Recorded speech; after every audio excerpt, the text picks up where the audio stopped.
एकजुटीचा शेतकरी एकजुटीचा बीडच्या माजलगाव दौऱ्यावर आज राज्याचे कृषी मंत्री दत्तात्रय भरणे हे आले असता त्यांचा ताफा अडवून शेतकरी संघर्ष समितीच्या वतीने त्यांना एक निवेदन देण्यात आलेलं आहे। राज्यातील शेतकऱ्यांना जो तुम्ही निर्णय घेतलेला आहे कर्जमाफीचा, याचा फायदा होणार नसून राज्यातील संपूर्ण शेतकऱ्यांना सरसकट कर्जमाफी करण्यात यावी या मागणीचं निवेदन जे आहे ते शेतकरी संघर्ष समितीच्या वतीने दत्तात्रय भरणे यांना देण्यात आल्याचं आज आपल्याला पाहण्यास मिळालेलं आहे। ते आज माजलगाव दौऱ्यावर होते। माजलगाव दौऱ्यावर असताना त्यांचा ताफा अडवून या संघर्ष समितीने त्यांना निवेदन दिलेलं आहे। निवेदन दिल्याच्या नंतर शेतकरी संघर्ष समितीच्या वतीने घोषणाबाजी देखील करण्यात आल्याचं आपल्याला यावेळी पाहण्यास मिळालेलं आहे। याचबरोबर राज्यातील संपूर्ण शेतकऱ्यांना सरसकट कर्जमाफी देण्यात यावी। याचबरोबर बीड जिल्ह्यात नैसर्गिक आपत्ती झाली होती। या नैसर्गिक आपत्तीमध्ये आजही अनेक शेतकरी जे आहेत ते अनुदानापासून वंचित असल्याचं शेतकरी संघर्ष समितीने कृषी मंत्री यांच्या लक्षात आणून दिले। याचबरोबर बीड जिल्ह्यामध्ये खूप मोठी अतिवृष्टी झाली होती। या अतिवृष्टीमुळे खरीपाचं हातातोंडाशी आलेलं पीक जे आहे ते पूर्णपणे निसर्गाने हिरावून घेतल्याची परिस्थिती आपण पाहिलेली आहे आणि अनेक शेतकऱ्यांनी पीक विमा काढला होता, परंतु शेतकऱ्यांना खरीप पीक विमा देखील मिळाला नसल्याचं देखील या संघर्ष समितीच्या वतीने दत्तात्रय भरणे यांना सांगण्यात आलं। तसं त्या पद्धतीचं लेखी निवेदन देखील देण्यात आलेलं आहे। बीड जिल्ह्यातील शेतकऱ्यांना त्वरित खरीपाचा पीक विमा देण्यात यावी अशी देखील मागणी या निवेदनाच्या माध्यमातून करण्यात आलेली आहे।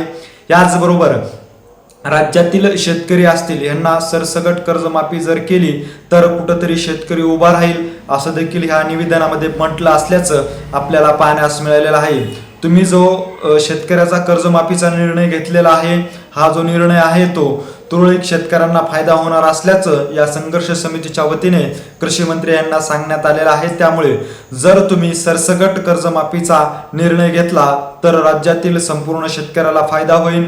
आज जर पाहिलं तर उत्पादनापेक्षा शेतकऱ्यांना अधिक खर्च शेतीवर करावा लागत आहे। हातातोंडाशी आलेलं पीक कुठेतरी निसर्ग नेहमीच हिरावून घेत असल्यामुळे शेतकरी हा जो आहे तो देशोधडीला लागत असल्याचं चित्र आज निर्माण झालेलं आहे। आज या परिस्थितीमधून शेतकऱ्यांना जर बाहेर काढायचं असेल तर एकमेव पर्याय आहे तो म्हणजे कर्जमाफीचा, आणि जी कर्जमाफी तुम्ही केलेली आहे या कर्जमाफीचा फायदा जो आहे तो तुरळकच शेतकऱ्यांना मिळणार आहे। त्यामुळे तुम्ही संपूर्ण राज्यातील शेतकऱ्यांना सरसकट कर्जमाफी कशा पद्धतीने देण्यात येईल ह्या मागणी केलेली आहे, हे गांभीर्याने घ्यावे अशी देखील मागणी जी आहे ती शेतकरी संघर्ष समितीच्या वतीने कृषी मंत्री दत्तात्रय भरणे यांच्याकडे करण्यात आल्याचं आपल्याला पाहण्यास मिळालेलं आहे। आज ते बीडच्या माजलगाव येथील दौऱ्यावर होते। या दौऱ्यानिमित्त त्यांनी प्रसारमाध्यमांशी बोलत असताना शेतकऱ्याच्या कर्जमाफी बरोबरच पंढरपूर या ठिकाणी आमदार रोहित पवार जे आहेत ते आमरण उपोषणाला बसल्याचं आपण पाहिलेलं आहे। शेतकऱ्याच्या विविध प्रश्नावर ते आज पंढरपूर या ठिकाणी गेल्या 2 दिवसापासून उपोषण त्यांचं सुरू आहे। ह्या उपोषणाविषयी देखील कृषी मंत्री दत्तात्रय भरणे यांनी खूप मोठे एक महत्त्वाचं विधान केलेलं आहे।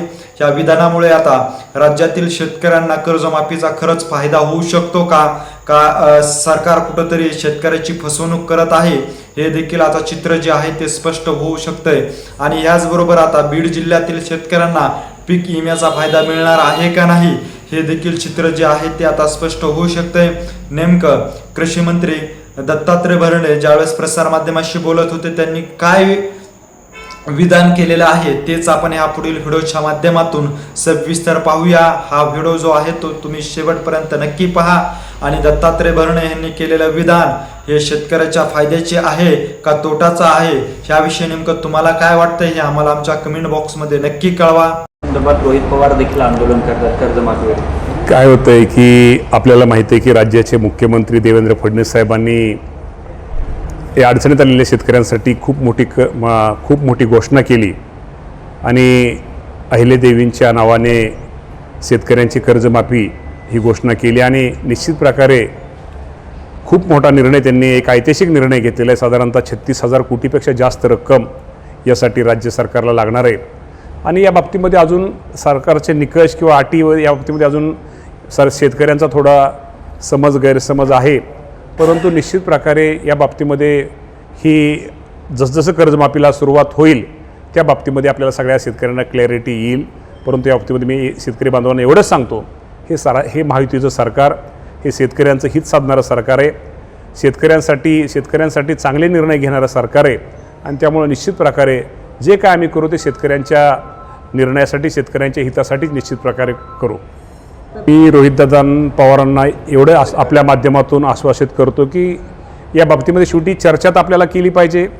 शासनाचे निकष काय आहेत, त्या निकषामध्ये बदल करणं का गरजेचं आहे, या बाबतीमध्ये राज्याचे मुख्यमंत्री देवेंद्र फडणवीस साहेब यांची आपण एकत्र बैठक लावूया. आणि बैठक लावून निश्चित प्रकारे रोहितदादांच्या मागण्या काय आहेत, राज्य सरकारचं म्हणणं काय आहे, कृषी विभाग, सहकार विभाग आणि परदेश साहेब ज्यांनी हा कर्जमाफीसाठी त्यांची अध्यक्षाखाली कमिटी होती, या सर्वांचा एकत्रित सगळ्यांनी बैठक घेऊन या बाबतीमध्ये निर्णय काय करणं गरजेचं आहे, शेतकऱ्यांच्या हिताचा कुठला निर्णय या बाबतीमध्ये निश्चित प्रकारे मुख्यमंत्री बाबतीमध्ये घेतील. मी आपल्या माध्यमातून रोहितदादा पवारांना मी आश्वासित करतो की या बाबतीत मुख्यमंत्री आपली बैठक एकत्र आम्ही घडवून आणू. आणि त्या बाबतीमध्ये शेवटी बैठक तर आणली पाहिजे, चर्चा तर केली पाहिजे, चर्चेतनं मार्ग निघतो आपण म्हणतो त्याप्रमाणे निश्चित प्रकारे त्यातनं मार्ग निघेल.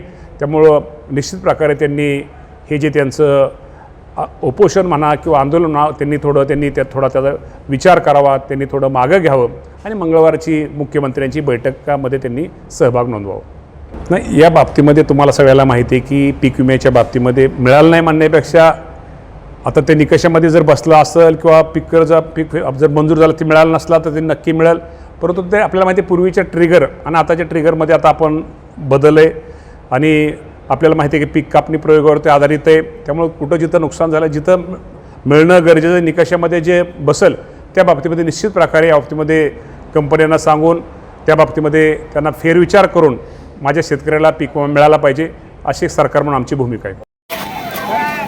साहेब खाली या ना, साहेब खाली या ना, खाली या. बाई आवाज द्या, बाई आवाज द्या ना, बाई आवाज द्या ना, बाई मामा इकडे बाई आवाज द्या ना. शेतकरी एकजुटीचा, शेतकरी एकजुटीचा. मुख्यमंत्र्यांनी आम्हाला 17,500 सबसिडीमध्ये घोषणा केली. पीक दिलं जास्त नसताना एवढं एक बघा शेतकऱ्याची काही परिस्थिती सध्या केली. दोन गोष्टी सरसकट करायची कर्जमाफी आमचं काही बाकी नाही. तुम्ही करू शकता साहेब, तुम्ही आम्हाला माहिती साहेब शेतकऱ्याला 3 तासात फोटो घ्या, एकूण घ्या कार्यकर्ते आमचे आमचं एक घ्या. शेतकरी एकजुटीचा, शेतकऱ्याला कर्जमाफी, शेतकऱ्याला